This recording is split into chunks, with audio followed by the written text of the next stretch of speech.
Peraturan gubernurnya yang memaksa pihak rumah sakit harus melakukan itu. Ikuti terus BDTV Cacamnyan dengan cara like, subscribe, aktifkan lonceng notifikasinya, dan jangan lupa share. BDTV, channel informatif, kreatif, natural, obrolannya serius tapi ada canda tawa. BDTV Cacamnyan.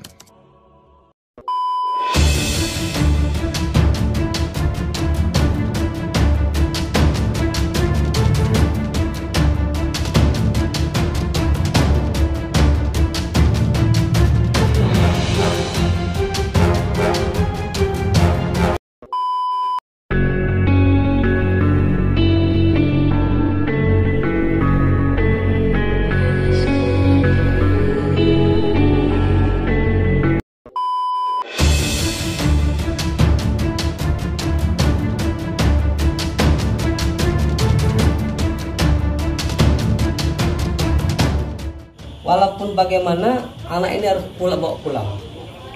Jadi itu. Terus dibawa pulang pakai apa, Pak? Nah, waktu kemarin itu dibawa pulang karena saya nggak ada uang, saya langsung bawa travel kemarin. Bawa travel. Anaknya ditaruh dalam tas? Iya, anaknya ditaruh dalam tas. Jadi ke depan jangan lagi, cukuplah saya yang merasakan seperti ini. Cukuplah saya yang merasakan seperti ini. Jadi untuk yang lain, masyarakat lain, mudah-mudahan nanti ada perubahan. Tragedi yang menimpa Putih Putri, bayi asal Kabupaten Kaur yang jenazahnya dimasuk ke kantong plastik, nyaris terulang lagi. Apalagi kalau bukan diakibatkan peraturan Gubernur Bengkulu yang mewajibkan penumpangnya membayar jasa ambulans.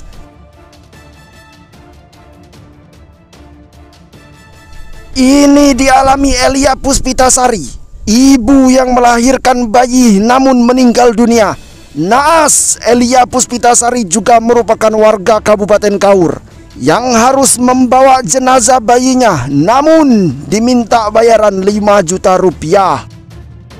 Lantaran tak sanggup membayar ambulans, Elia teringat Helmi Hasan, calon gubernur Bengkulu nomor urut 1, yang menggratiskan biaya ambulans pemerintah kota Bengkulu. Setelah menghubungi pemerintah kota Bengkulu, akhirnya Elia bisa membawa jenazah bayinya ke Kabupaten Kaur dengan ambulans gratis dari Basnas kota Bengkulu.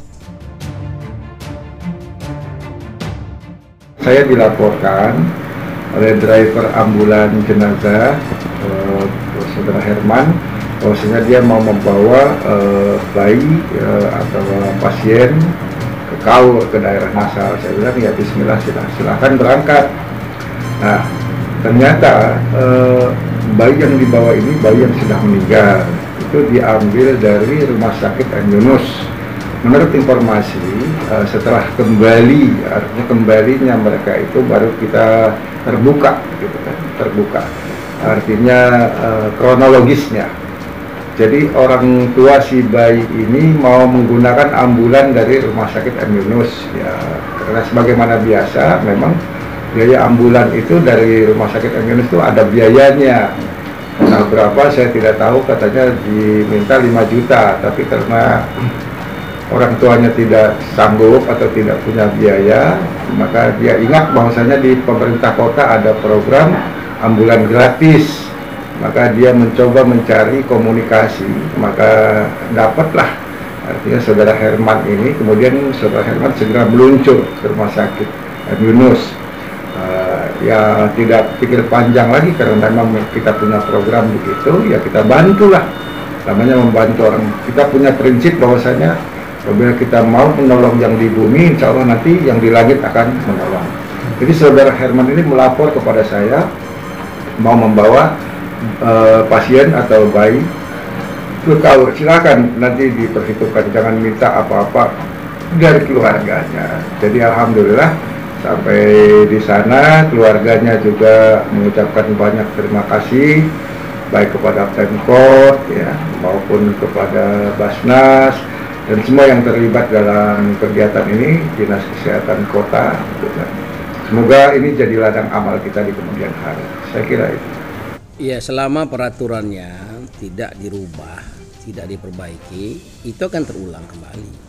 Karena sebenarnya bukan dari pihak rumah sakit, apalagi supir ambulan yang perlu dipersalahkan, tetapi peraturan gubernurnya yang memaksa pihak rumah sakit harus melakukan itu. Makanya menurut saya salah besar kalau ambulan itu dijadikan salah satu sumber penyumbang pendapatan asli daerah. Jangan itu menjadi sumber. Karena ambulan ini kan itu erat kaitannya dengan orang-orang yang sedang tertimpa musibah, meninggal, melahirkan, sakit. Ini kan orang-orang yang lagi susah. Artinya memang betul-betul rakyat lagi membutuhkan pertolongan atau kehadiran pemerintah, maka harus dievaluasi peraturan gubernurnya agar kemudian oke lah ya peraturan gubernurnya itu tidak dievaluasi, tapi dibuat anggaran untuk kemudian pengadaan ambulan gratis yang diberikan di setiap desa gitu loh, sehingga kemudian tidak bisa lagi gubernur atau pemprov dipersalahkan, karena kan gubernur sudah kasih tuh setiap desa 1 ambulan gratis, begitu harusnya. Tapi kalau itu juga tidak dilakukan, peraturan gubernurnya juga tidak dirubah, ya ada proses pembiaran, seakan-akan pemerintah tidak hadir ketika masyarakat membutuhkan pemerintah, khususnya bidang kesehatan. Soal misalnya kan ambulan. Dan ini soal bentuk daripada APBD itu. Sering saya katakan APBD provinsi itu harusnya tidak hanya mencantumkan selera para penguasa, para pejabat, para elit, tapi juga mencantumkan selera masyarakat kecil yang ada di desa-desa. Salah satunya itu masyarakat menginginkan adanya ambulan gratis, maka harusnya APBD provinsi itu mencantumkan ambulan gratis itu menjadi sebuah program begitu. Tidak kemudian ketika ada kejadian berita viral kemudian datang minta maaf, sudah selesai, kejadian itu akan terulang kembali selama peraturan gubernurnya tidak diperbaiki. Bahwasanya kita ini dipercaya rakyat mengelola uang rakyat, bukan uang kita. Harusnya kalau kita tahu itu uang rakyat, dipercayakan kepada kita untuk dikelola, harusnya kita sensitif apa yang kira-kira rakyat inginkan. Semoga ini kejadian terakhir nanti.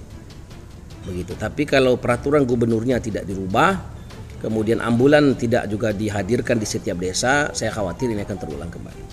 Ya, kita sangat bersedih dan semoga Allah Subhanahu wa taala jadikan asbab ya meninggalnya ananda kita ini menjadi asbab dosa-dosa kedua orang tuanya akan diampuni Allah. Kalau ananda kita ini memang sudah di sorga tempatnya, dan kita sangat prihatin dengan kejadian ini dan kita berdoa semoga kejadian ini tidak terulang kembali. Assalamualaikum warahmatullahi wabarakatuh.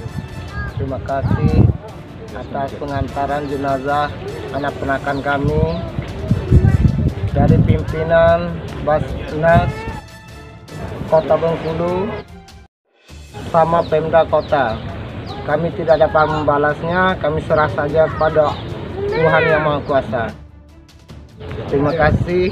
Assalamualaikum warahmatullahi wabarakatuh. Waalaikumsalam warahmatullahi.